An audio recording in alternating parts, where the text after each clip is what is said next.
Isang masarap na recipe na naman ang ating ibabahagi sa inyong lahat. Pinakbit. Yan, continue to join me. Sabayan nyo ako sa aking pagluluto sa araw na ito.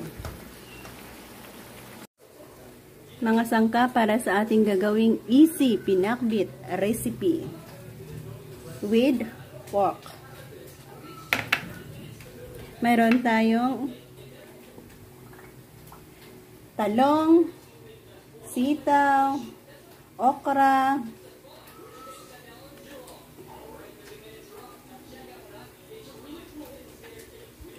ampalaya, kalabasa, with onion, garlic, at ang ating pork. Ang gagawin natin ay simplihang pamamaraan ng pag-stew ng gulay-gulay at pork.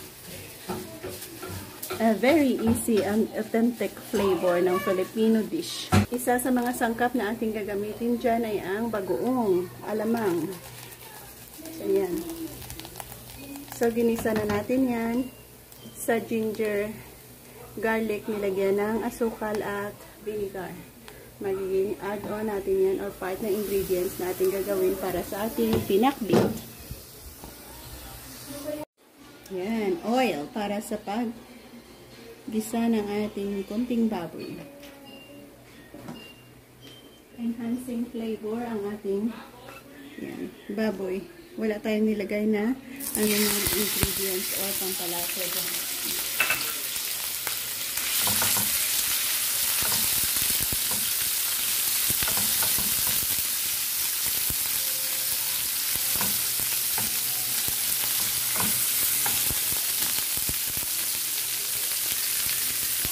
Ang ating garlic at onion.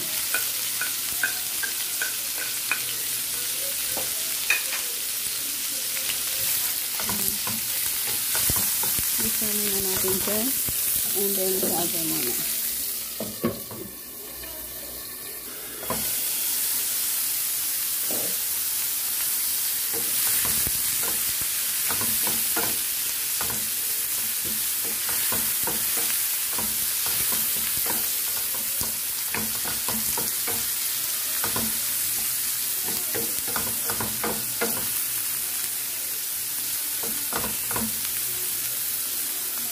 Kuha tayo konti dyan sa ating bagoong.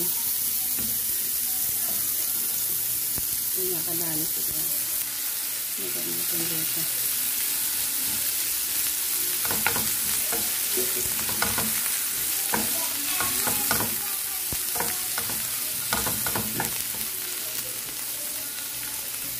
Yan, lagyan natin ng tubig.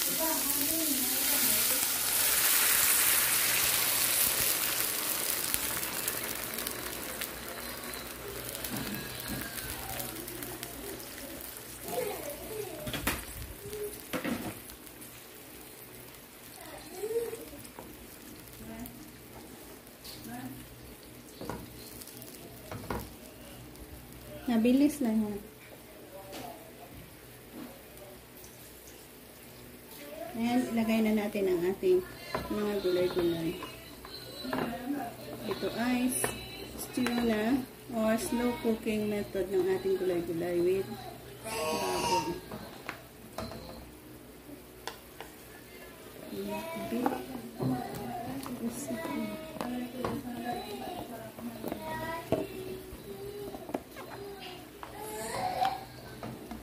And cover.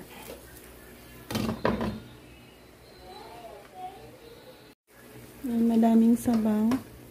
Hayaan natin kumunti ang sabaw niya. Slowly na maluluto ang lahat.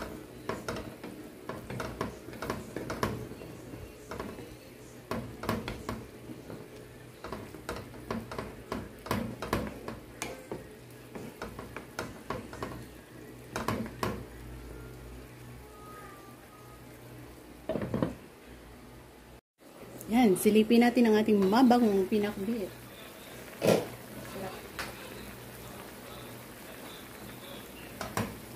Masarap at mabango.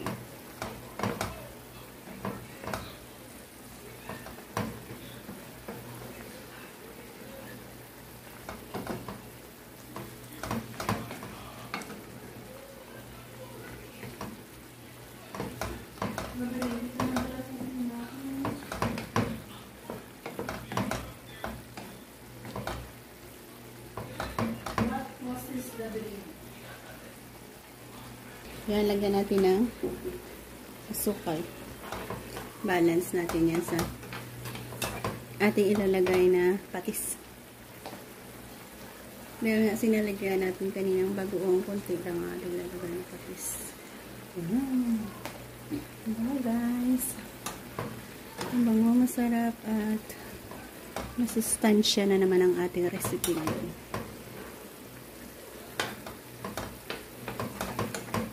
Konti. Push pa. Yan. Super sarap na guys. Tikman nga natin kung lumambot ang baboy. At the same time, ang kanyang tubig. Wow. Dito na tayo mag-end. Thank you again for joining me sa aking pagluluto sa araw na ito. Sana nagustuhan nyo ang pamamaraan ng ating pagluluto. Keep us all safe, God bless, and maraming salamat ulit. Bye-bye.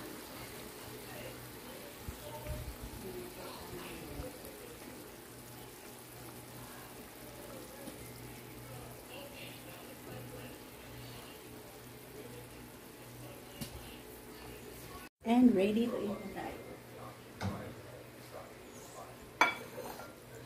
Saboroso. Manamit yun.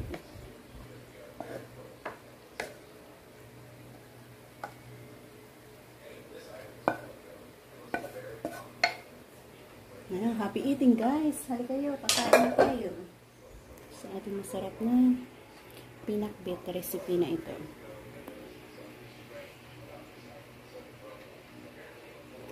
So, bye-bye. God bless and thank you again. Hopefully, nagustuhan nyo ang aking style ng pagluluto. Bye-bye.